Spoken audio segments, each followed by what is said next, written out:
네, 안녕하십니까. 공도 양성면 원곡면 지역구의 더불어민주당 대표원 황진택 시의원입니다.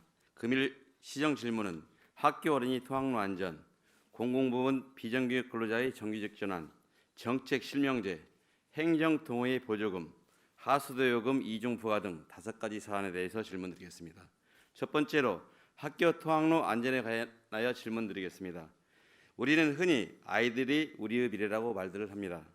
그러나 안전대책 등 현실을 보면 과연 우리가 아이들을 우리의 미래라고 생각하고 있는지 의구심이 듭니다. 국회에서는 자유한국당이 유치원 3법과 선거법 개정안 처리를 위해 민식이법 등 어린이 안전에 관한 법안을 볼모로 잡는 상식 밖의 행태를 보이고 있습니다. 이와 관련된 보도가 연일 매체를 뒤덮고 있습니다. 이런 뉴스를 접하면서 안성은 과연 어떨까 하는 생각이 들었습니다. 과연 안성시 어린이 보호구역의 안전은 제대로 지켜지고 있을까요? 중앙정부가 정쟁에 휩싸여 있다고 하여 지자체가 손을 놓고 있어서는 안 됩니다.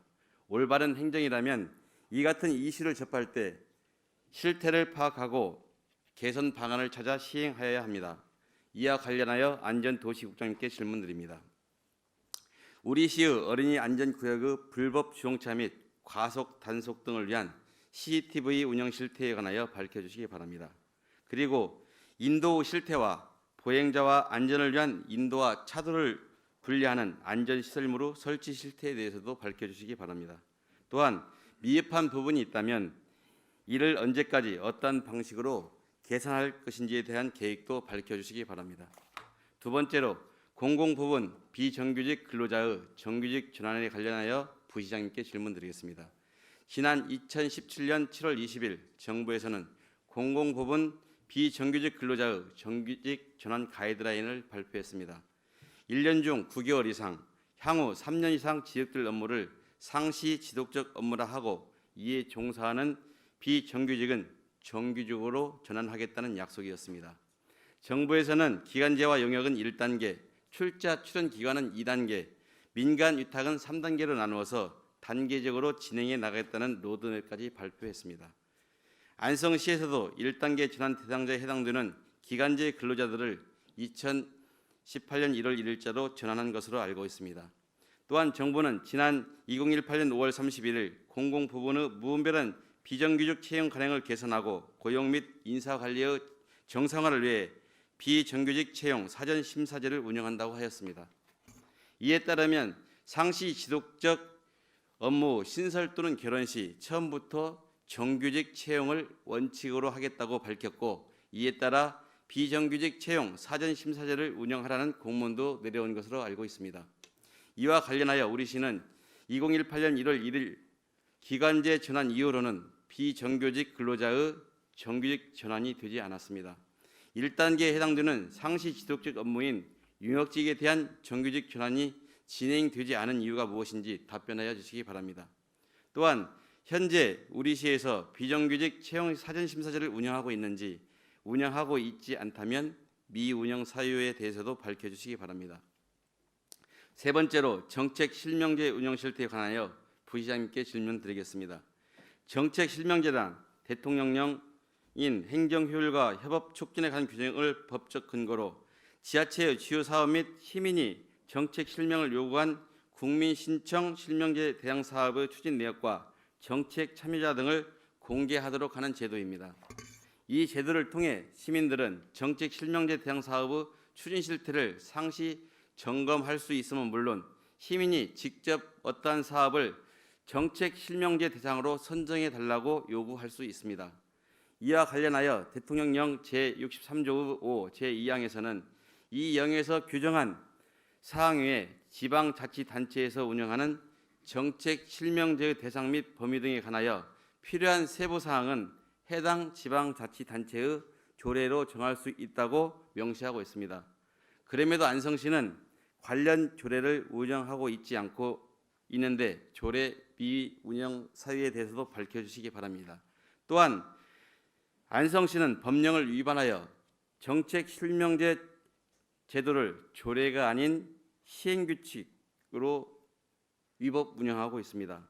자체 규칙마저도 행정안전부의 정책 실명제 운영 지침을 위반하고 있습니다. 그리고 정책실명제위원회는 정책실명제 대상사업 선정 및 제도 운영에 관하여 심의하는 중요기구입니다.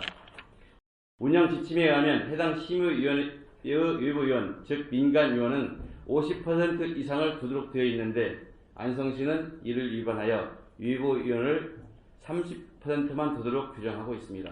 이뿐만 아닙니다.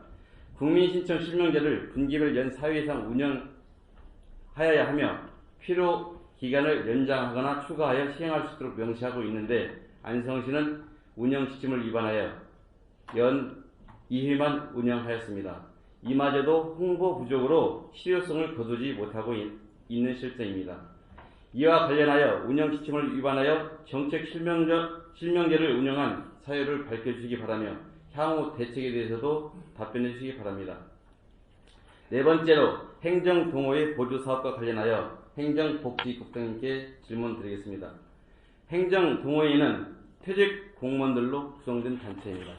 안성시는 이 단체의 환경정화 활동과 질서 확립운동 지원 명목으로 매년 보조금을 지원하고 있습니다.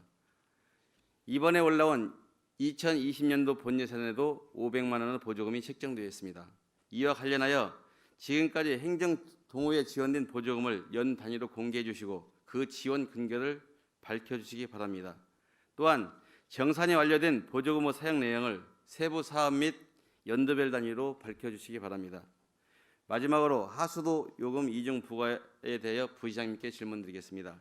공도읍 소재 부영아파트, 수혜천아파트, 벽산아파트, 쌍용아파트, 우림루미아파트, 삼성아파트 등 총 6개 아파트 약 5천 세대는 세대에서 발생하는 오수를 인근 도로변에 매설된 오수 관로로 유입시키기 위해 자체 펌핑장을 운영하고 있습니다. 따라서 6개 아파트는 하수 처리 구역 내 타 아파트와 달리 펌핑장 유지 관리 비용을 별도로 추가 부담하고 있는 실정입니다. 이로 인하여 현재까지 민원이 끊이지 않고 지속되고 있으며 안성시에서는 펌핑장 유지 관리에 대한 별도의 지원 근거가 없어서 운영비 지원이 어렵다는 얘기만 되풀이하고 있습니다. 이에 대한 실태 확인과 더불어 펌핑장 유지 관리비를 지원해달라는 다수 민원에 대한 부시장님의 견해에 대해서도 밝혀주시기 바랍니다. 이상 시정 질문을 마치면서 상세한 사항은 안성시의 답변을 토론으로 일문일답을 통해 진행하도록 하겠습니다. 집행부의 성실한 답변을 부탁드립니다. 끝까지 경청해 주셔서 감사합니다.